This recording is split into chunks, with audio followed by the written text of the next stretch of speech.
साबिता ठाकुर फिर से हाजिर हूँ आपसे जुड़ी उन तमाम सूचनाओं, हलचलों और खबरों के साथ जो आपके लिए फ़ायदेमंद है। बात कृषि की हो, आपके गांव की हो, सरकार की या फिर आपके सेहत से जुड़ी हुई, हम हर मुद्दे से जुड़ी जानकारी आप तक इस प्रोग्राम के जरिए पहुँचाएंगे। तो फिर देर किस बात की है, आइए करते हैं शुरुआत।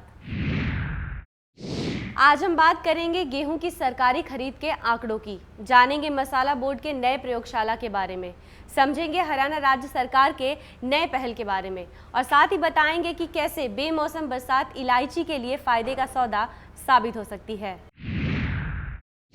गेहूं की सरकारी खरीद के लिए साल 2016-17 सीजन की बम्पर शुरुआत के बाद अब देश भर में सरकारी खरीद का सिलसिला लगभग थम सा गया है। सरकारी आंकड़ों के मुताबिक साल 2016-17 में देश भर से अब तक 226.7 लाख टन गेहूं की खरीद हुई है और जो पिछले साल हुई खरीद के मुकाबले करीब 11% कम है। पिछले साल इस दौरान देश भर से 255.77 लाख टन गेहूं की खरीद हो गई थी। हालांकि पिछले साल मौसम की मार की वजह से गेहूं की क्वालिटी भी खराब थी। इसके बावजूद भी सरकारी खरीद में इजाफा देखने को मिला था, लेकिन इस साल गेहूं की क्वालिटी पिछले साल के मुकाबले अच्छी बताई जा रही है। फिर भी सरकारी खरीद कम हो रही है। केंद्र सरकार ने इस साल देश भर से 300 लाख टन गेहूं की सरकारी खरीद का लक्ष्य निर्धारित किया हुआ है। पिछले साल भी इतना ही लक्ष्य निर्धारित किया था, जिसमें से सिर्फ 281 लाख टन की ही खरीद हो पाई थी। मसालों की गुणवत्ता को बेहतर बनाने और देश के मसाला निर्यात को बढ़ावा देने के लिए नवी मुंबई में मसाला बोर्ड ने कीटनाशक अवशिष्ट विश्लेषण के लिए प्रयोगशाला स्थापित की है। मसालों और इनके उत्पादों में कीटनाशकों अवशिष्टों के विश्लेषण और वैश्विक खाद्य सुरक्षा के मानकों का पालन करने के लिए मसाला बोर्ड ने नवी मुंबई में गुणवत्ता आकलन प्रयोगशाला की स्थापना की। मसाला बोर्ड के चेयरमैन ए जयतिलक ने इस प्रयोगशाला का उद्घाटन किया। ये प्रयोगशाला मसालों को कीटनाशकों के शेष रह जाने वाले असर को मुक्त करने के लिए उत्कृष्टता केंद्र के तौर पर काम करेगी। साथ ही मसाला बोर्ड मसालों में कीटनाशकों का असर दूर करने के लिए एक राष्ट्रीय डेटाबेस भी तैयार कर रहा है, जिससे मसालों की गुणवत्ता तो सुधरेगी ही, साथ ही मसाला निर्यात को बढ़ावा भी दिया जा सकेगा। घरेलू जरूरतों को पूरा करने के लिए देश में दलहन का आयात लगातार बढ़ता जा रहा है, लेकिन इसके बावजूद देश में दलहन निर्यात में भी भारी इजाफा देखने को मिला है। वित्त वर्ष 2015-16 के दौरान देश से दलहन निर्यात में 15% से ज्यादा का इजाफा हुआ है। साल 2015-16 के दौरान देश से 2,55,602 टन दलहन का निर्यात हुआ है, जबकि साल 2014-15 के दौरान देश से 2,22,139 टन दलहन का निर्यात हुआ था। इस साल देश में दलहन की पैदावार कम है और घरेलू जरूरत को पूरा करने के लिए आयात पर निर्भर रहना पड़ रहा है। हालांकि देश के कुछ चुनिंदा निर्यातकों को छोड़ दलहन निर्यात पर रोक लगी हुई है। सिर्फ काबुली चने और ऑर्गेनिक दलहन के निर्यात की ही इजाजत है, वो भी सीमित मात्रा में।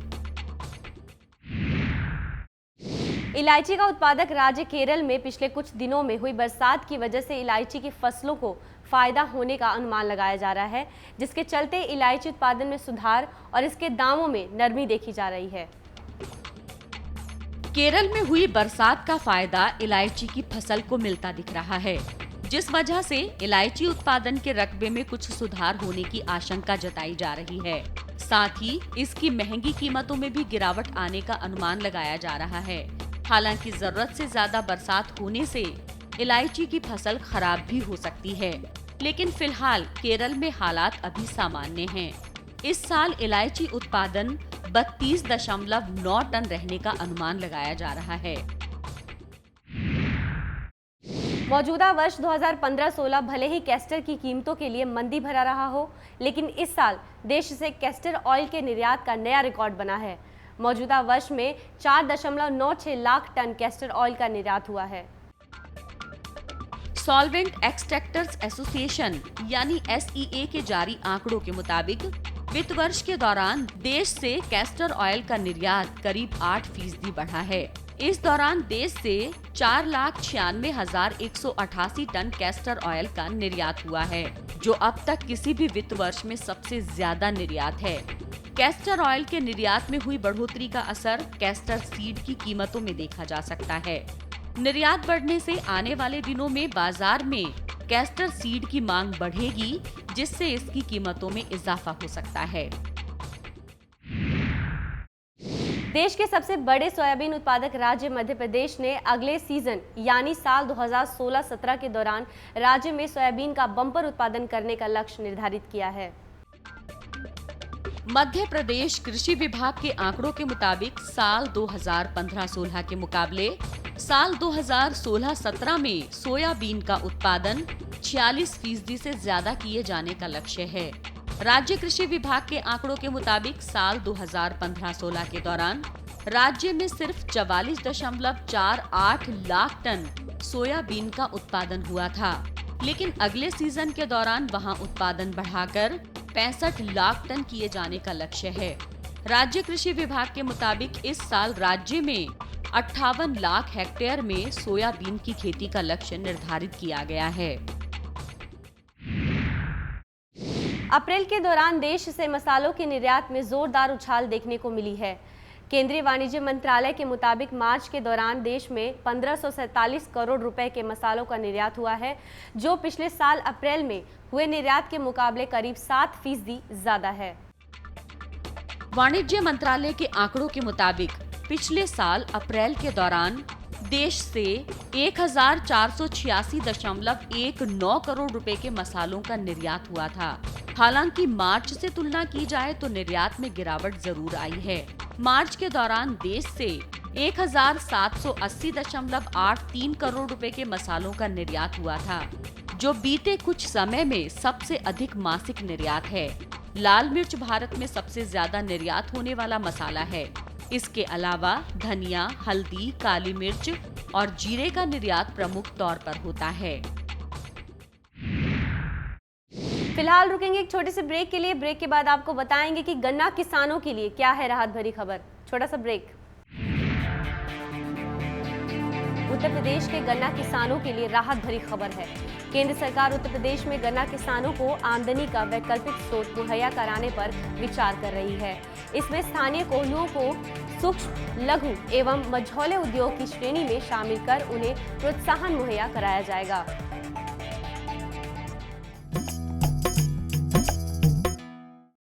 ब्रेक के बाद एक बार फिर से आप सभी का स्वागत है देश डायरी में। उत्तर प्रदेश के गन्ना किसानों के लिए राहत भरी खबर है। केंद्र सरकार उत्तर प्रदेश में गन्ना किसानों को आमदनी का वैकल्पिक स्रोत मुहैया कराने पर विचार कर रही है। इसमें स्थानीय कोल्हुओं को सूक्ष्म, लघु एवं मझौले उद्योग की श्रेणी में शामिल कर उन्हें प्रोत्साहन मुहैया कराया जाएगा। पश्चिमी उत्तर प्रदेश के मुजफ्फरनगर, बागपत और शामली जिलों में अगले चीनी सीजन में गुड़ बनाने वाली स्थानीय इकाइयों को फिर से शुरू करने की प्रायोगिक परियोजना की योजना बनाई जा रही है, जिसके जरिए केंद्र सरकार प्रदेश के गन्ना किसानों की आर्थिक स्थिति में सुधार लाएगी। अब गन्ना किसान गन्ने की पेराई कर गुड़ और खांड बनाने वाले इन कोल्हुओं को MSME में शामिल करवा सकते हैं। इन तीनों जिलों को अपने परंपरागत गुड़ एवं खांड सारी उद्योग के लिए जाना जाता है। ये उत्तर प्रदेश के बड़े गन्ना उत्पादक क्षेत्र भी हैं। इन जिलों में निजी क्षेत्र की कुछ बड़ी चीनी मिलें हैं। कोल्हू लगाने और उन पर टैक्स कम करने की संभावना तलाशने के लिए राज्य सरकार से भी बातचीत की जाएगी। आमतौर पर घाटे का सौदा मानी जाने वाली खेती अब किसानों के लिए बेहद फायदेमंद साबित होगी। खाद बीज की बढ़ती महंगाई की वजह से खेती से विमुख हो रहे किसानों के लिए एक अच्छी खबर है। अब वो अपनी फसल के बीजों को गोली के रूप में बोएंगे तो उन्हें अच्छा उत्पादन मिलने के आसार हैं। इंदिरा गांधी कृषि विश्वविद्यालय रायपुर के वैज्ञानिकों ने एक ऐसी तकनीक इजाद की है जिसमें धान, दलहन, तिलहन के बीजों पर कीटनाशक उर्वरक का आवरण चढ़ाकर न सिर्फ इनकी उत्पादक क्षमता में बढ़ोतरी की जा रही है, इस तकनीक में बीज के ऊपर पहले फफूंदनाशक का आवरण चढ़ाया जाता है। इसके बाद रसायन व खाद का आवरण चढ़ाया जाता है। इस विधि से तैयार बीज का अंकुरण प्रतिशत अधिक होता है। आमतौर पर साधारण बीज बुआई के समय खेतों में ज्यादा गहराई तक चले जाते हैं, जिसमें से करीब 20 से 30% बीजों का अंकुरण नहीं हो पाता है या फिर वो सड़ जाते हैं। कृषि वैज्ञानिकों के मुताबिक इस नई तकनीक से नई हरित क्रांति की शुरुआत होगी। तकनीक के बड़े पैमाने पर उपयोग से किसानों के साथ देश को भी आर्थिक लाभ होगा। इससे देश में अरबों रुपए बचेंगे, जो उर्वरकों के आयात पर सब्सिडी के रूप में खर्च हो रहे हैं। हरियाणा राज्य सरकार प्रदेश की सभी मंडियों को ई ट्रेडिंग से जोड़ने का काम करेगी। प्रथम चरण में एलनाबाद व करनाल की मंडी को ई ट्रेडिंग से जोड़ा जाएगा। हरियाणा राज्य सरकार व्यापारियों व किसानों को मंडियों में हर प्रकार की सुविधाएं मुहैया कराने का काम कर रही हैं, ताकि किसानों को अनाज व सब्जियों के उचित दाम मिल सकें। इसी दिशा में काम करते हुए पहले चरण में एलनाबाद व करनाल की मंडियों को ई ट्रेडिंग से जोड़ा गया है, जिसकी सफलता के बाद जल्द ही इस सुविधा को पूरे राज्य में शुरू कर दिया जाएगा। उत्तराखंड में शिक्षा के क्षेत्र को काफी बढ़ावा दिया गया है। इसी के तहत उत्तराखंड को जल्द ही 4 नए विश्वविद्यालय मिलने वाले हैं और कैबिनेट में इस पर मुहर भी लगा दी है और साथ ही फाइल राजभवन तक बढ़ा दी गई है। उत्तराखंड में 4 नए विश्वविद्यालयों की स्थापना करने पर विचार किया जा रहा है। कैबिनेट की बैठक में इन 4 विश्वविद्यालयों पर मुहर भी लग चुकी है। इसमें SGRR एजुकेशन मिशन की यूनिवर्सिटी, सरदार भगवान सिंह इंस्टीट्यूट की यूनिवर्सिटी, सुभारती मेडिकल कॉलेज की यूनिवर्सिटी और हिमालयन हिल्स के नाम से विश्वविद्यालय के नाम सामने आ रहे हैं। इन चारों विश्वविद्यालयों पर सरकार ने संस्तुति करते हुए फाइल राजभवन को भेज दी है, लेकिन अभी इस पर मुहर लगना बाकी है। बता दें कि प्रदेश में अभी कुल 23 विश्वविद्यालय हैं। अब देश के किस इलाके के किस स्कूल में कितने बच्चों ने मिड डे मील खाया है या नहीं खाया है और क्या क्या खाया है, कितने बजे खाया, और इसकी पूरी रिपोर्ट स्कूल की छुट्टी होने से पहले केंद्र सरकार को मिल जाया करेगी। आइए जानते हैं कैसे। मानव संसाधन विकास मंत्रालय और NIC के विशेषज्ञ मिड डे मील की प्रतिदिन ऑनलाइन मॉनिटरिंग के लिए खाका तैयार कर रहे हैं। सरकार जुलाई से इस योजना को शुरू करेगी। मानव संसाधन विकास मंत्रालय चाहता है कि स्कूल के सभी बच्चों को मिड डे मील मिले। देश भर में 11.51 शिक्षण संस्थानों में 10.13 करोड़ छात्र मिड डे मील का लाभ उठाते हैं, जिसका 60 से 100% तक का खर्च केंद्र सरकार उठाती है। सरकार ऑनलाइन मॉनिटरिंग के लिए इंटीग्रेटेड वॉइस रिस्पांस सिस्टम बना रहा है। इस सिस्टम को NIC यानी नेशनल इंफॉर्मेटिक सेंटर के सर्वर से जोड़ा जाएगा, जिससे देश भर के शैक्षणिक संस्थानों के हेडमास्टर, प्रिंसिपल या सीनियर टीचर के मोबाइल नंबर भी जुड़े होंगे। इसके जरिए ऑटोमेटिक कॉल जनरेट होगी, जो सीधे प्रभारी के मोबाइल पर जाएगी। दाल और खाने के तेल की महंगाई को काबू में करने के लिए दूसरे राज्यों की तरह ही ओडिशा ने भी दलहन के साथ साथ तिलहन और खाने के तेल पर स्टॉक लिमिट लगा दी है। इसके अलावा राज्य सरकार ने दलहन और तिलहन कारोबारियों को सिक्योरिटी डिपॉजिट कराने का भी निर्देश दिया है। उड़ीसा के food supply and consumer welfare department के stock holding limit and licensing order के तहत थोक कारोबारियों को दलहन का 200 टन, तिलहन का 100 टन, खाने वाले तेल का 50 टन स्टॉक रखने की इजाजत है। वहीं रिटेल व्यापारियों के लिए दलहन और तिलहन का 5-5 टन स्टॉक और खाने के तेल का सिर्फ 2 टन स्टॉक निर्धारित किया गया है। डिपार्टमेंट ने स्टॉक लिमिट के अलावा दलहन और तिलहन कारोबारियों को लाइसेंस फीस के साथ सिक्योरिटी डिपॉजिट करने का निर्देश भी दिया है। थोक कारोबारियों के लिए लाइसेंस फीस 5,000 रूपए और रिटेल कारोबारियों के लिए 500 रूपए तय की गई है। साथ ही थोक कारोबारियों को सिक्योरिटी के तौर पर 10,000 रूपए भी डिपॉजिट करने होंगे। झारखंड राज्य के किसानों के लिए एक अच्छी खबर है। झारखंड राज्य बिजली वितरण निगम कृषि के लिए बिजली की अलग व्यवस्था कर रहा है। कृषि के अलावा अन्य क्षेत्रों के लिए बिजली के अलग फीडर होंगे। कृषि कार्यों के लिए निगम अलग फीडर से बिजली मुहैया कराएगा, जबकि ग्रामीणों को घरेलू खपत के लिए अलग फीडर से बिजली दी जाएगी।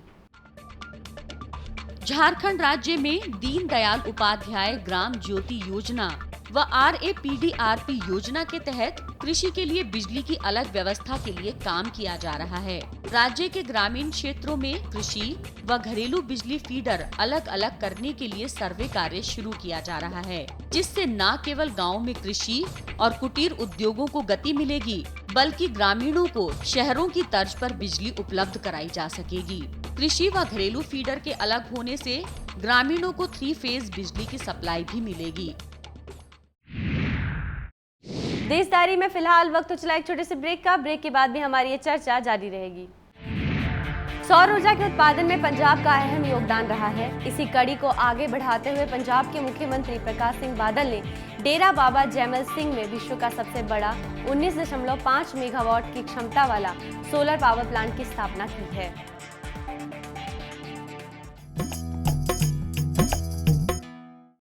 ब्रेक के बाद एक बार फिर से आप सभी का स्वागत है देशदारी में। उच्चतम न्यायालय ने सूखे जैसी स्थिति से निपटने के लिए केंद्र को आपदा राहत कोष बनाने के लिए कहा है और साथ ही कृषि मंत्रालय को आदेश भी दिया है कि सूखे की स्थिति का आकलन करने के बाद वो बिहार, गुजरात और हरियाणा जैसे प्रभावित राज्य के साथ 1 सप्ताह के अंदर एक बैठक करे। उच्चतम न्यायालय ने केंद्र को आदेश दिया है कि आपदा प्रबंधन कानून के प्रावधानों का कार्यान्वयन करे और वैज्ञानिक आधारों पर सूखे की घोषणा करने के लिए एक समय सीमा तय करे। साथ ही न्यायालय ने आपदा से प्रभावित किसानों को कारगर राहत देने के लिए केंद्र को सूखा प्रबंधन नियमावली की समीक्षा करने के लिए संकट से निपटने के लिए एक राष्ट्रीय योजना बनाने का निर्देश भी दिया है। इसके अलावा न्यायालय ने आदेश दिया है कि राष्ट्रीय आपदा मोचन बल को सूखे जैसी स्थिति से निपटने के लिए प्रशिक्षित किया जाना चाहिए और उन्हें उपकरण भी दिए जाने चाहिए। छत्तीसगढ़ के अपराधी बच्चों का ख्याल अब छत्तीसगढ़ की पुलिस रखेगी। जी हां, इसके लिए अब थानों में किड्स कॉर्नर बनाए जाएंगे और इन कॉर्नर की दीवारों पर कार्टून कैरेक्टर्स पेंट किए जाएंगे और यहां पर खिलौनों की भी व्यवस्था होगी। थानों में पुलिस के व्यवहार को लेकर बेशक बहुत सवाल होते रहे हैं, लेकिन छत्तीसगढ़ के थानों में अब अलग ही नजारा देखने को मिलेगा। यहाँ अपराधी बच्चों के लिए अलग से किड्स कॉर्नर की व्यवस्था की गई है। Chhattisgarh commission for protection of child right ने सिफारिश की है कि सभी जिलों में कम से कम 5 चाइल्ड फ्रेंडली थाने होने चाहिए। इन थानों में बच्चों के लिए स्पेशल किड्स कॉर्नर होना चाहिए, जहां दीवारों पर कार्टून कैरेक्टर पेंट किए जाएंगे। इसके अलावा वहां खिलौनों की भी व्यवस्था होगी। फिलहाल ये व्यवस्था रायपुर, दुर्ग और बिलासपुर जिलों में लागू कर दी गई है। दालों की महंगाई से आम जनता को राहत दिलाने के लिए केंद्र सरकार पटना राज्य को बिना दली अरहर दाल 60 रुपए प्रति किलोग्राम और उड़द दाल 82 रुपए प्रति किलोग्राम की दर से उपलब्ध कराने को तैयार है। केंद्र सरकार पटना को 60 रुपए प्रति किलोग्राम के हिसाब से बिना दली अरहर दाल और 82 रुपए प्रति किलोग्राम की दर से उड़द दाल मुहैया कराएगी। केंद्रीय खाद्य मंत्री रामविलास पासवान ने इसकी जानकारी देते हुए कहा कि बिना दली दाल को इस दर पर खरीदकर उसके दलने पर कुछ राशि खर्च कर राज्य के लोगों को उपलब्ध करवाने पर इसकी कीमत 120 रुपए प्रति किलोग्राम से अधिक नहीं होनी चाहिए और ऐसा होने पर इसके लिए राज्य सरकार जिम्मेदार होगी। साथ ही दालों के दामों में और ज्यादा बढ़ोतरी ना हो, इसके लिए मंत्रालय ने बफर स्टॉक भी बनाया है। लगातार बढ़ती महंगाई ने बिहार वासियों को परेशान कर दिया है। पिछले साल जहां प्याज महंगा हो रहा था, वहीं इस साल अब आलू भी महंगा हो गया है। एक तरफ जहां इन दिनों प्याज की कीमतों में कमी देखी जा रही है, तो वहीं दूसरी तरफ बिहार के कुछ क्षेत्रों में इन दिनों आलू का भाव लगातार बढ़ने से उपभोक्ताओं की चिंताएं बढ़ रही हैं। इस बार आलू उत्पादक क्षेत्र उत्तर प्रदेश, पश्चिम बंगाल आदि क्षेत्रों में आलू का उत्पादन कम हुआ है। वहीं अन्य राज्यों में आलू की बुआई ठीक ठाक रही, लेकिन फलन अच्छा नहीं रहा, जिसके कारण आलू का भाव लगातार बढ़ रहा है। सौर ऊर्जा के उत्पादन में पंजाब का अहम योगदान रहा है। इसी कड़ी को आगे बढ़ाते हुए पंजाब के मुख्यमंत्री प्रकाश सिंह बादल ने डेरा बाबा जैमल सिंह में विश्व का सबसे बड़ा 19.5 मेगावाट की क्षमता वाला सोलर पावर प्लांट की स्थापना की है। पंजाब के मुख्यमंत्री प्रकाश सिंह बादल ने डेरा बाबा जैमल सिंह में विश्व का सबसे बड़ा 19.5 मेगावाट की क्षमता वाले सोलर पावर प्लांट की स्थापना की है। करीब 82 एकड़ में फैले इस प्लांट पर कुल लागत 139 करोड़ रुपए आई है। इस प्लांट से करीब 8000 घरों को बिजली सप्लाई की जाएगी। आपको बताते चले कि पिछले साल प्रधानमंत्री नरेंद्र मोदी ने री इन्वेस्ट 2015 के दौरान सौर ऊर्जा में वृद्धि करने पर पंजाब को बेहतरीन प्रदर्शन करने पर अवार्ड से सम्मानित किया था। पंजाब सरकार का ये प्रोजेक्ट दूसरे राज्यों में भी प्लांट लगाने को प्रोत्साहित करेगा।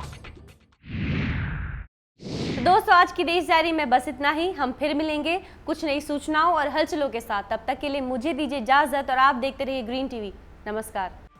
अगर आपके गांव की कोई समस्या हो, कोई जानकारी हो जो आप हमारे साथ साझा करना चाहते हैं, तो आपका स्वागत है। हमारा पता है green TV B131 sector 63 Noida Uttar Pradesh pin 201301। हमारा ईमेल आईडी है info@greentvindia.com। आप हमें फोन भी कर सकते हैं। हमारा नंबर है 0120 498 0000, साथ ही 0011।